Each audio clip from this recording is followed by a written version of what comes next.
I'm IYO SKY. I'm from Tokyo, Japan. IYO SKY! Big goal of my life, you know what I mean? I was started wrestle in Japan and I really want to become big star all over the world. I'll show you I'm best in the world in this ring.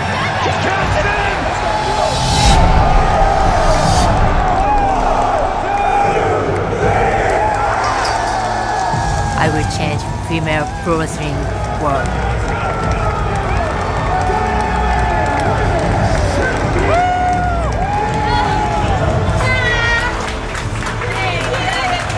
Holding that title means you are the best wrestler in the world.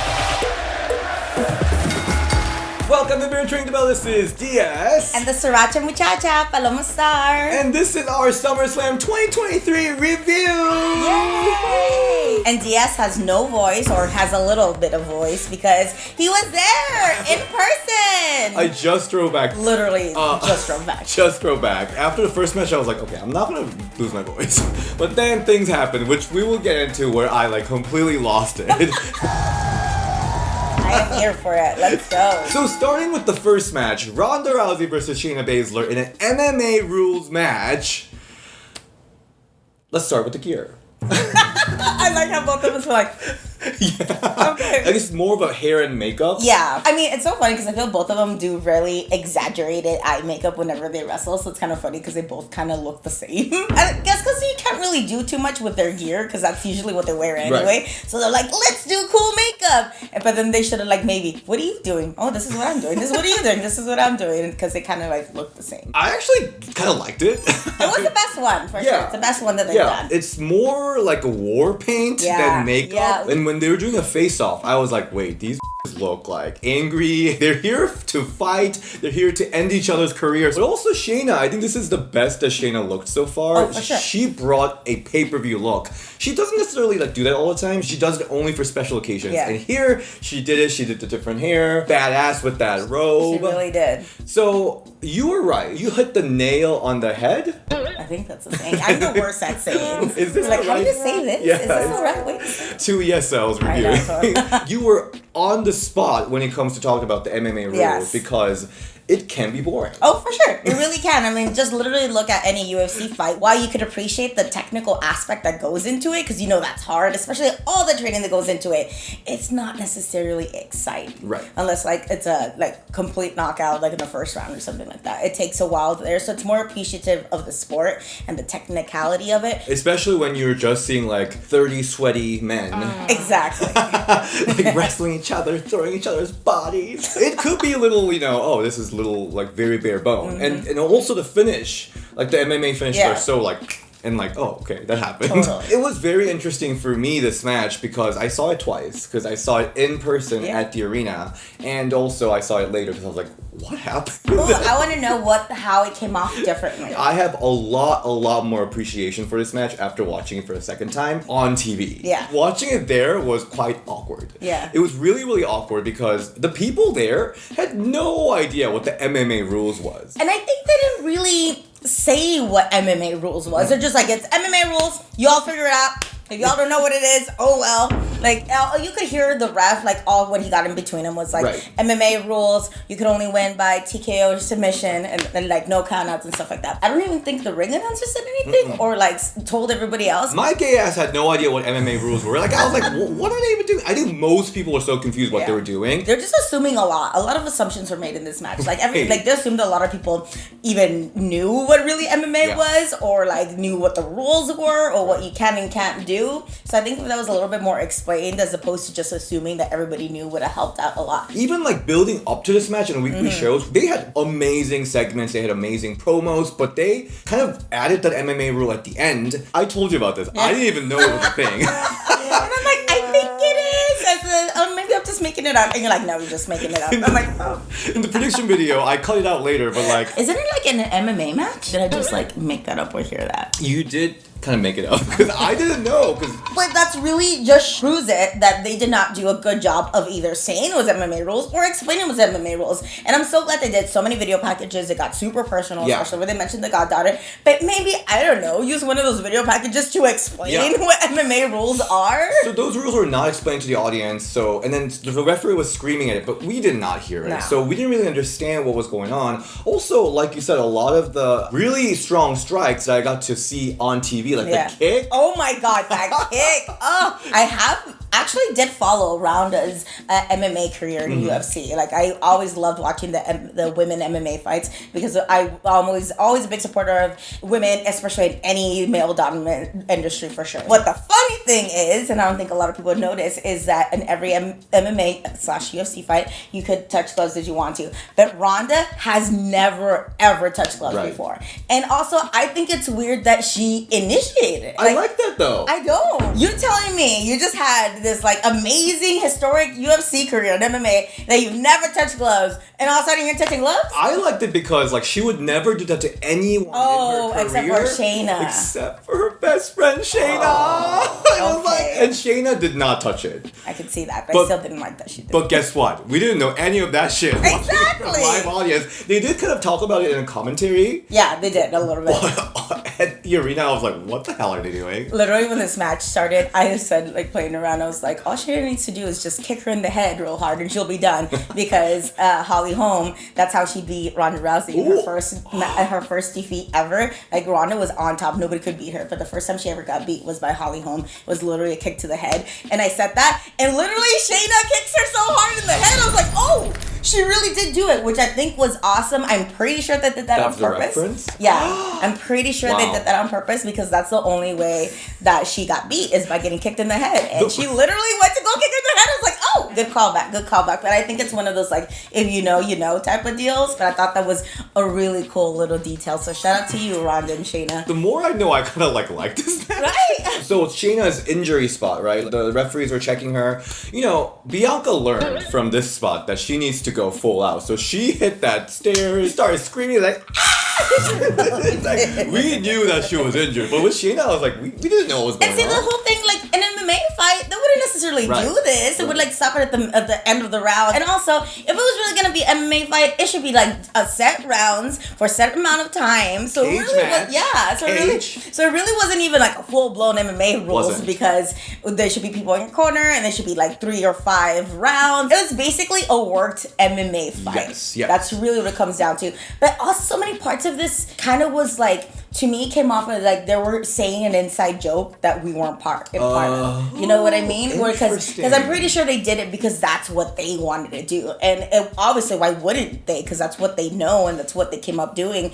But it's almost like you're performing this in front of a WWE audience. Not, is there going to be MMA fans? Yes. Is there going to be UFC fans? Of course. But it's a WWE audience in general. So it's almost like when you're hanging around a group of friends and they have an inside joke and you're like, okay, I don't get it. That is a perfect analysis. Yeah. I do want to give flowers to Ronda and Shayna. For sure. Watching it for a second time, like you could see the little details that they added. Ronda Rousey doing carrot foot clutch. Even the commentary did not call out to it. They told a pretty good story. Ronda and Shayna brought a lot. They prepared a lot for this match, but unfortunately, I think just it didn't translate. Let alone the audience. And I was heartbroken when this happened because I was so invested about this match, but people were leaving. People were chanting like this is boring, which was again so heartbreaking. I saw so many videos of people like showing people getting up to go to the whatever merch bathroom snacks thing during this like a whole bunch of people, like waves of people. Is like, damn, this is really disappointing. Like, but also goes back to like maybe they were the ones like, oh, it's MMA style or MMA rules. I don't know MMA, so I'm gonna leave. So that even though if they would probably stayed, maybe they would have liked it, maybe they would have enjoyed it, but I don't think it's kind of like turned off, I think, like WWE people. But I do like what they were trying to do. Something different, something new, something that we're familiar with. I just feel like it could have been tweaked a little bit more for like entertainment purposes or for the audience that we're in front of, for sure. I just feel like they really, really, really, really wanted to do this. There was some news coming out about there was a lot of clash between creative and Ronda and Shayna. So I'm wondering if Ronda and Shayna are the one that was pushing MMA or was it the creative? I'm really curious. Because I want to say, I think Shayna, especially especially Shayna and Ronda, are pretty good wrestlers. Yes. And they understand the highs and lows of the match. So I feel like they would have understand if the MMA wouldn't have worked. Yeah, totally. Yes. Because they've been in the business long enough to know that. And they're both obviously wrestling fans. Right. And this is why so many people who watch UFC get behind like the Conor McGregors and Nate Diaz, because they're a huge personality outside of the ring. You can't necessarily have like you could have a gimmick, but it's not as extravagant. It's not really like storytelling. So, but that's why you get those standouts, because they do have such a bigger than life persona. So you're right. They do. You would figure they would know better. So now that's making me scratch my head. That's a good point. Because I would automatically think, oh, it was Ronda and Shayna pushing the MMA rules. But now that you mention it, what if it was Creed? Maybe. Yeah, it was a good effort. It just didn't really go off as much as like I would have. But you're so right. There's so many moments that we could appreciate this. Everybody who hated this match, I like your style. Give it a second watch and see what you think. Because I think there's a lot of things you could pick out like that. Yes. Oh man, brutal. So brutal. So this might be Ronda's farewell match in WWE. She's gonna take hiatus from WWE, and the return date is not set in stone. I'm okay with that. Okay. Yeah, I'm okay with it because I don't feel like she necessarily has like a lot left to do. I mean, she also did all of this without even like being a wrestler. This is awesome. So I think that's a good like note to sail off into sunset, and maybe she could come back in a year or two or something. Yeah. Hopefully Shayna will benefit from this match, but I don't know how that will go. I just hope they continue. They maybe can refer back to like the badass like cyborg Shayna of NXT style. In my interview with Shayna Baszler that we did before this match will come out soon, I talked about Marina Shafir interview. You know me. You don't. That's coming. Before we head to the next match, SummerSlam is a very special pay-per-view for Ring the Bell because it's our anniversary. It's our anniversary. It's our 5th anniversary. Oh my gosh, I cannot believe it. 5 years? Isn't that crazy? This year's SummerSlam is a little earlier than usual. So it's actually like in a couple weeks, but I'm still so happy. Thank you so much for everyone that joined in from the beginning or anyone that hopped on during the middle. If you're watching the first time now, welcome. If you want to celebrate the anniversary, the birthday season of Ring the Bell, the best way to do it is by joining Bell Keeper section. Join in YouTube membership with Ring the Bell, where we will be dropping very soon whole SummerSlam interviews with Maxine Dupree, Zoe Stark, Shayna Baszler. By the way, guys, Maxine, Zoe, they watch Ring the Bell. Hi, Maxine. Hi, Zoe. Remember when we wrestled each other, Zoe? They watch Ring the Bell. I'm like, I gagged. I literally gagged. So those interviews will be dropping early access to members only and will slowly come out on Ring the Bell to everyone. We also got the open mic night batch. Brandy Rose 30 minutes interview. It was a long one. Ooh, I can't wait for that. And let me just tell you, her managers were like, don't ask her about AEW. There is stuff that she can't say. Oh, she wanted to talk about some tea, so that will be a good one. Now, let's move to the second match. It is triple threat match. Charlotte Flair, Bianca Belair, and Asuka, the WWE Women's Champion. The gear game. Oh my gosh, on point for everybody. Yes. So good. So Charlotte Flair was more of a Red Riding Hood. Oh, she was, yeah. Very more like sexy lingerie, and I loved it. She looked so good. Yeah, she had a very different cut this time. Yeah. Very sexy. Very sexy. It almost reminded me of her like NXT time, the red gear she had, but like, yeah, the cuts are very different from her usual cut. It was like very sexy. And her face was beat. Oh, her face was amazing. Shout out to whoever beat that face, because damn, they like accentuated all the work in the best way possible that she's got. She literally looked like she was wearing a filter. Ask her about this green gear, which was really cute. Her face paint was amazing. Oh, yeah. Amazing. Contact lens. Yeah. Especially when she lost and she was like having a little tantrum. She looked so good. And Bianca Belair. So that color in her braid that she had. She somehow finds ways to change it up all the time. And she makes her own gear. Like, I'll never not get over that. The fact that she made her own. Wow. Oh, she did it this time? There's a rumor that this is from Fashion Nova. What? No. Either way, she's very resourceful. Very resourceful. Love it. And she made it work. Yeah, totally. It was serving. Maybe the gear she was working on didn't work out, and maybe Fashion Nova has super fast shipping. Oh, because she had to do that whole sponsorship thing. Yeah. Maybe she had to do that like last minute. Oh, or maybe she like part of the sponsorship thing was to wear Fashion Nova. Yeah. I don't know. But she looked great either way. Yeah, either way. So I'm really curious. What did you think of this match? It was so good. The opening was very indie, which was like a very obvious like three-way spot. What I liked about this match is it didn't follow the typical outline of like let's beat somebody up and like throw them to the outside, or like let's because that's how I work on my three-way matches, because they're kind of hard to book. So I really liked that they set this up as an actual three-way. Of course, it was a couple of times it was just like two people, but it wasn't very obvious like let's beat this girl up, okay, you guys, and then run a spot, then the other girl take somebody out, and then them two run a spot, and then go on and so forth. So that's what I really liked about this match, that it was outlined in a different way of a triple threat that we're used to seeing. It felt like a fight. Yeah. At point there were some clunky points, like when Charlotte's zipper went down. So she had the referee had to zip it Yeah, up. I know. And shout out to Asuka, because they were both just like stacked up in the corner, and they're both like, and then Asuka's like, oh, I'll start beating you up. So shout out to her for thinking on her feet with that, for sure, because that was like a little awkward, but I'm glad the camera kind of cut away from that, and I'm glad Asuka was like, oh, maybe I should do something in the meantime, and she did. There were so many creative spots. Like, I love the spot where I think Bianca did the powerbomb on Charlotte, and then Asuka locked her in right away. That was so cool. And it was right before that. I know Charlotte was trying to pick up Asuka from the floor, and I know the first time like was a little wonky, but I actually kind of like that because it makes it so much more realistic, more like struggle. Like she's also gone through a whole match for that, and I actually kind of going back to like kind of sloppy or not pretty spots. I love when Asuka strikes get ugly because that's how a real fight is. Like if you ever seen a fight or been in one, you don't swing like perfectly like technical jabs and crosses. You're just throwing, haymakers and see what lands. You say putting on a triple threat match is so difficult for wrestlers. Really This one was kind of difficult for fans to like choose who to cheer because Asuka and Bianca were both so popular. So whenever they were going at each other, we were like, both of you!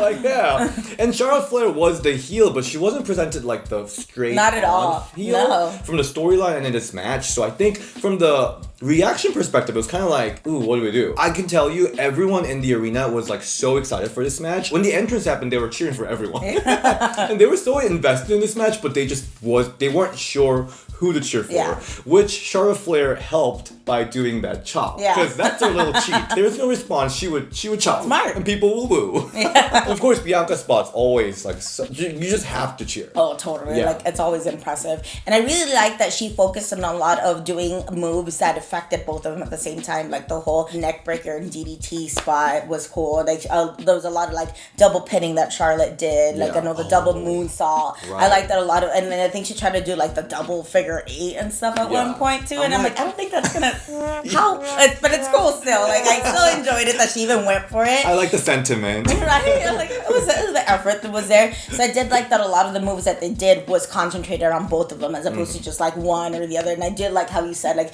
they were taking advantage of the positioning where like, oh, Asuka's right here, why wouldn't she just grab that? Or like when Bianca ducked the kick and rolled her up, why wouldn't she do that? She's already right there. So they did take advantage of it being a triple threat and like the position of it, which makes it even harder as a wrestler because not only do you have to know what spots are coming, you have to remember where to position yourself. Because not only like, okay, this is the spot that's next, but like, in order for the spot to happen, I have to make sure that I'm in this certain space. And usually you don't necessarily have to think about that too much. You just have to think about the spotting. But when it's like the triple threat or like when it goes, the spots are based on where you at, you have to think about that. But also, these 3 women are awesome and amazing, so they probably don't even have to think about it. They just do it naturally because that's how good they are. Really ambitious match. So I did notice that Asuka busted out a new, maybe she's done it before, I didn't notice, like the DDT off from the top. Oh, that was so cool. Yeah, I was like, okay, that was really cool. I could see this move having a weird timing effect though, so I was like, oh, I don't know if I would do that with every single person,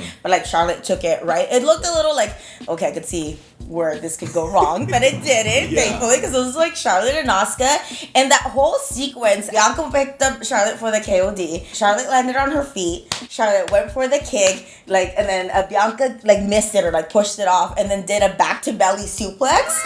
Wow.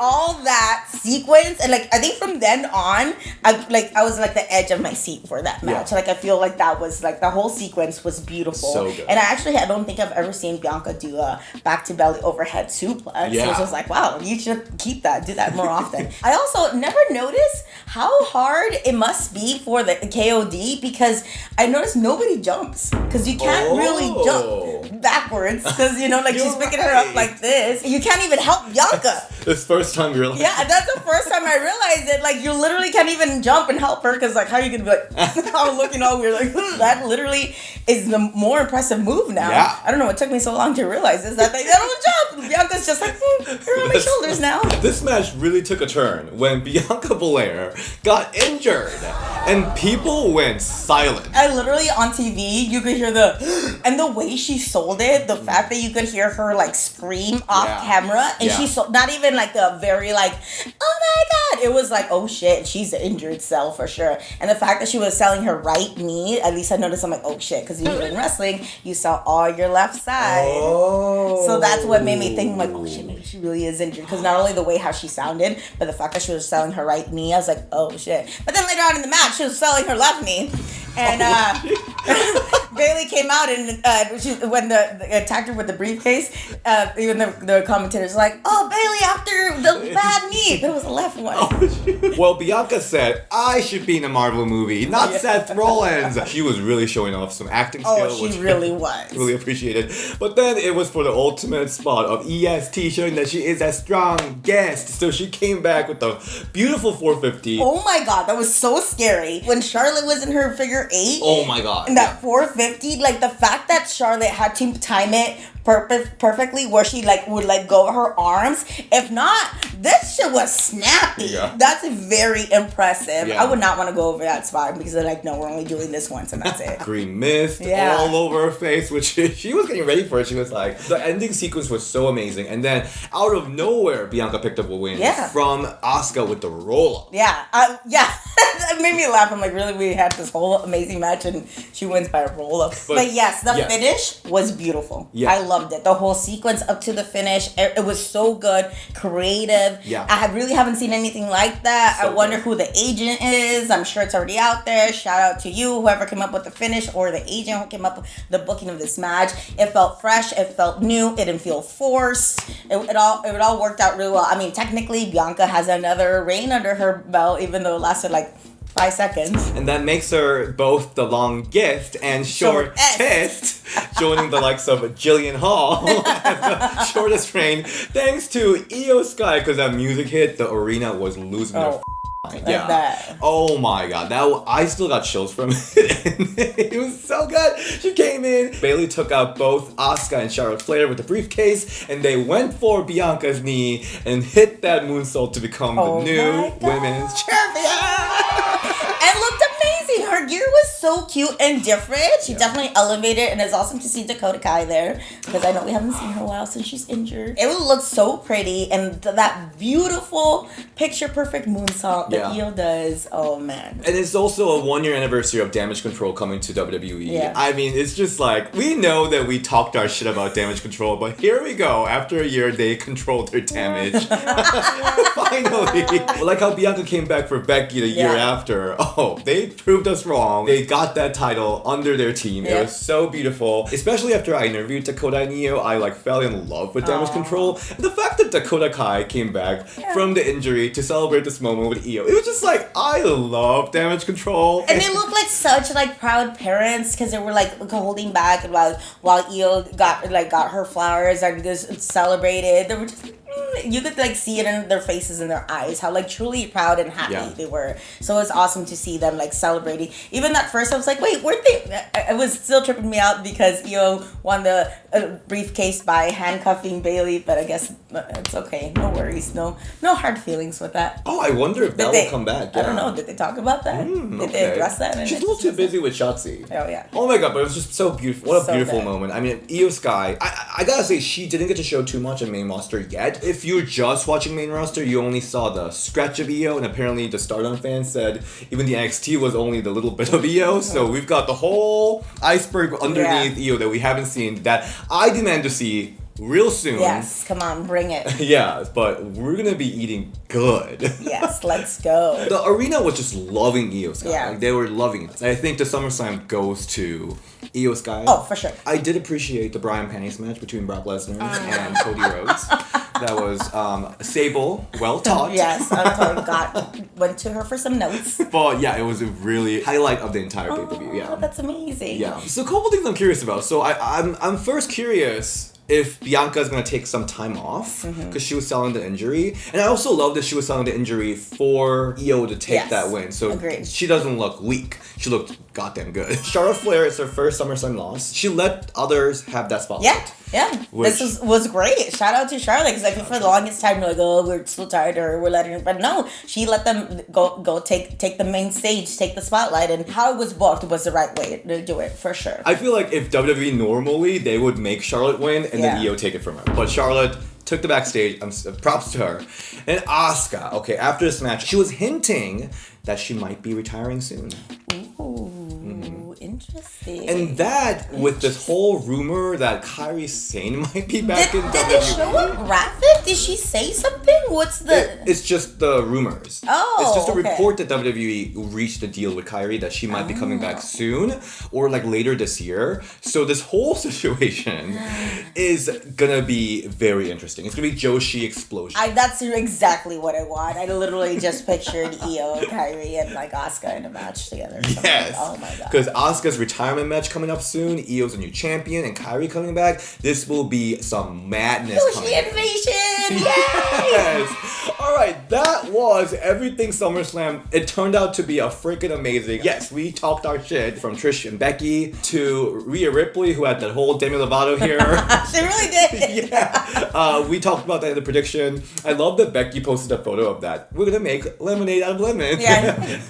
With all these lemons I've been getting. Yeah, and Triple H somehow made a little dig at it. But anyway, overall, I had a really good time at SummerSlam. It seemed like it was a fun show. I watched the whole show. Only thing I'm pissed out is, okay, come on, Roman Reigns. We could have cut that entrance by like in half, and we could have like had another women's match. Just saying, but it was a fun show overall. It felt like a big time show. It looked like WrestleMania. That stadium was huge, and the shots that we're giving looked really cool and awesome. I had a lot of fun watching it. Sad that we got 2 matches instead of 4, but I'm glad that we got those 2 matches at least. Even the MMA match was solid as much as it could be, but that triple threat definitely made up for it for sure. Well, thank you so much for joining in for this SummerSlam review. Paloma, where can we all find you? You can find me at Paloma Star on Instagram and Twitter, and in person, you can find me wrestling at August 27th, Sunday at Lakeview Taco Fest, and the 28th at outside of Wrigley Field for WWE Night at the Cubs. I wonder who they're gonna bring out.